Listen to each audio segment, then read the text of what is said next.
नमस्कार. वंदे मातरम, वंदे गोमातरम. बघा, गाय विश्वस्य माता, गायला विश्वाची माता म्हटलेलं आहे आणि तिच्यामध्ये सर्व गुणधर्म आहेत की जे मानवाच्या संपूर्ण गरजा अगदी उठल्यापासून रात्री झोपेपर्यंतच्या सर्व गरजा पूर्ण करू शकतील. आजचा विषय आहे आपला की केस गळणे. फार प्रॉब्लेम्स बघा, आता महिलांमध्ये तर फार इतक्या केस गळण्याच्या समस्या आहेत. अगदी 20-25 वर्षापूर्वी ज्या महिलांचं मुलींचे केस इतके लांब लांब होते, काळेभोर आणि सुंदर दिसत होते, ते आज केस असं काय झालं 20-25 वर्षामध्ये गेल्या की एकदम छोटे झाले, केस गळतायत. कुणी नाही का केस छोटालेच ठेवतायत कारण सातत्याने गळतायत, ते पावत नाही.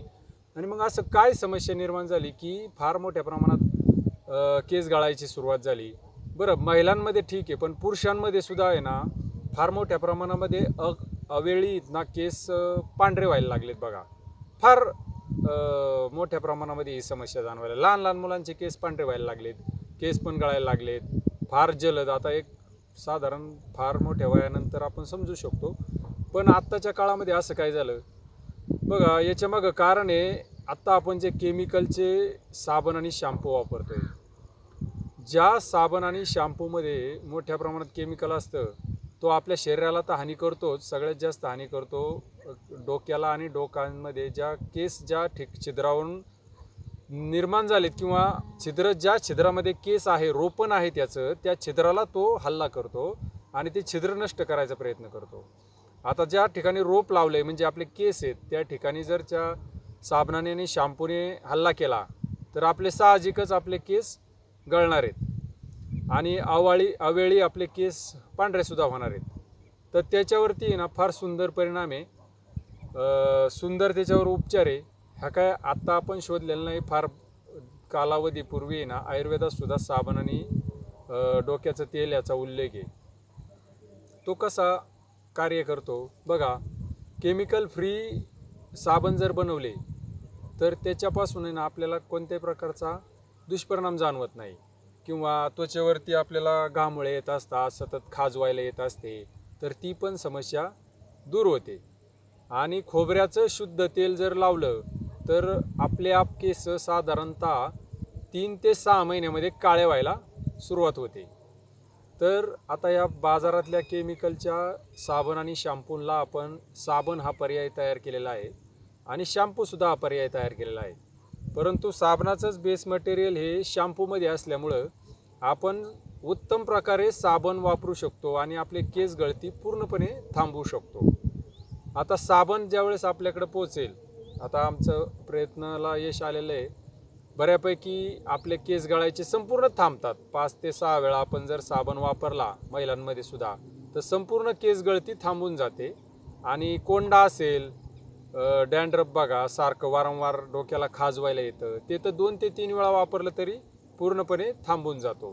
त्याच्यामध्ये आपण खोबऱ्याचं तेल वापरतो, हळद वापरतो, बेसन आटा वापरतो, मुलतानी माती वापरतो. आणि हे सगळे बेसन आटा असेल, हळद असेल, ही संपूर्ण नैसर्गिक तयार करून ती जात्यावर दळली जाते. त्याच्यामुळे त्याचे संपूर्ण गुणधर्म मिळतात. आणि खोबऱ्याचं जसं काढलेलं तेल साबणामध्ये वापरतो, त्याच्यामुळे सुंदर परिणाम मिळायला लागलेले आहेत. त्यामुळे हे साबण वापरा आणि शॅम्पू वापरा, खोबऱ्याचं शुद्ध तेल वापरा, आपल्याला केसांची पूर्ण समस्या दूर होईल. बघा, लहान मुलांना डोक्याला मालिश सांगितली आहे केसांच्या संरक्षणासाठी खोबऱ्याच्या तेलाची.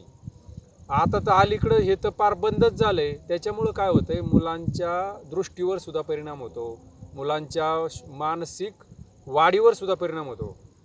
फार तंदुरुस्त मुलं निर्माण होतील जर आपण खोबऱ्याच्या तेलाची मालिश सकाळी केली तर त्याच्यापासून उत्तम परिणाम मुलांमध्ये दिसतात. साबण वापरला, आता काय बघा, कंपन्यांनी आपल्या डोक्यामध्ये घातलंय की केसांसाठी शॅम्पू, शरीरासाठी साबण. पण हे कंपन्यांचं बिझनेस स्ट्रॅटेजी, त्यांना व्यवसाय करायचे, ते व्यवसायासाठी असं सांगू शकतात. परंतु आपण सावध व्हा. आम्ही बनवलेले शॅम्पू कमी काळ आपल्याला पुरतो. साबणच आपण पूर्ण वापरायची पद्धत लक्षात घ्या. साबण आपल्याकडे आल्यानंतर तो हातावरती चोळायचा आहे, त्याचा सुंदर फेस होतो, सुगंध पण येतो, भीमसेनी कापूर त्याच्यामध्ये वापरलेला असतो. त्यामुळं केसांना कंडिशनर करायची सुद्धा आवश्यकता लागत नाही. केस एकदम सुटसुटीत होतात. साबण आपण लावायचा आहे, केसांना लावायचा आहे, शरीरावरती लावायचा आहे आणि धुवून काढायचा आहे. छान फेस होतो. आपल्या शरीरावरची काही प्रॉब्लेम असेल तर तो पण दूर होतो. त्यामुळे साबण अशा प्रकारे वापरायचा आहे. तो डायरेक्ट अंगावरती लावायचा नाही, कारण काय होतं, तो जास्त उघळला जातो आणि फार प्रमाणापेक्षा जास्त त्याचा फेस होतो. त्याची आपल्याला आवश्यकता नसते. दुसरी गोष्ट, खोबऱ्याचं तेल वापरायचं आहे. खोबऱ्याचं तेल आता पुरुषांनी तर सर्रास आंघोळ झाल्यानंतर, साबणाचा वापर झाल्यानंतर खोबऱ्याचं भरपूर तेल लावायचं आहे, की अगदी आपल्याला वाटलं ना खाली येते वगळ तरी काय हरकत नाही. 5 ते 7 दिवसच ते तेल डोकं खाली सोडतं, कारण डोक्यांच्या छिद्रांना जी सवय मोडलेली आहे तेल सोकून घ्यायची, ती सवय परत जिवंत व्हायला आपल्याला 7 ते 8 दिवस लागतात. ते एकदा झालं की आपल्याला केस गळायची समस्या थांबते, केस नैसर्गिक काळे होतात आणि खाली पण तेल येत नाही.